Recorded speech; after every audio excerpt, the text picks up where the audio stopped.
A man named Harold had spent his entire life harboring a deep hatred for dogs. He didn't just dislike them, he loathed everything about them. Their barking, their smell, their fur on furniture, their neediness. As a child, he'd been bitten by a neighbor's German shepherd, and the wound on his leg had long since healed. But the emotional scar festered for decades.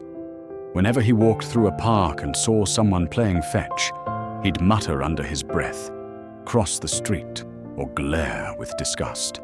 Friends and family knew his stance well. No dogs, ever. And when his sister got a beagle, Harold refused to visit her house.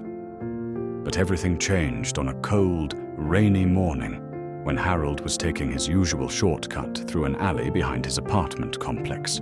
Amidst some overturned trash bins and wet cardboard boxes, he heard a faint whimper, almost too soft to notice, but insistent enough to make him pause. He nearly walked away, telling himself it was probably a rat or a cat, but something tugged at his gut. Against every instinct, he followed the sound and found a tiny, shivering puppy with a bloody paw and matted fur, curled into itself and barely able to lift its head. For reasons he couldn't explain, Harold crouched beside it, his disgust replaced by an odd sense of urgency. He hesitated only a second before slipping off his coat, wrapping the puppy inside, and rushing to the nearest vet, muttering under his breath that this didn't mean anything. The vet told him the puppy had been abused and abandoned, likely wouldn't have survived the night without help. Harold sat in the waiting room, soaked and silent, not knowing why he cared, only that he did. Over the next few days, he visited the clinic daily, bringing food, asking questions, sitting beside the small crate where the puppy slowly began to wag its tail.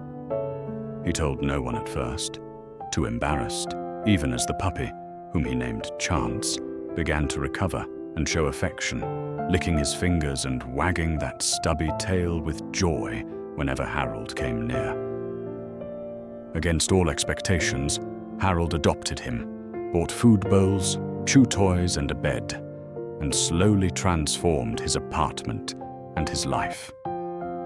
Neighbors were stunned. This was the man who once shouted at a kid for walking a poodle past his stoop, now gently walking a clumsy puppy through the same street.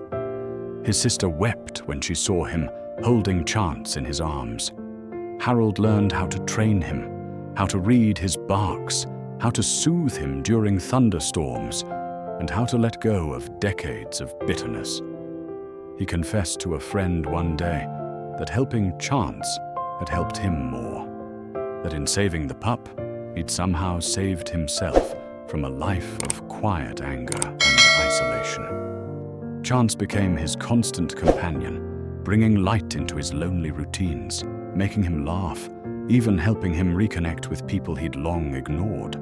The transformation shocked everyone who knew Harold, but most of all, it shocked Harold himself, who never imagined that the same creature he'd hated for so long would be the one to heal his heart.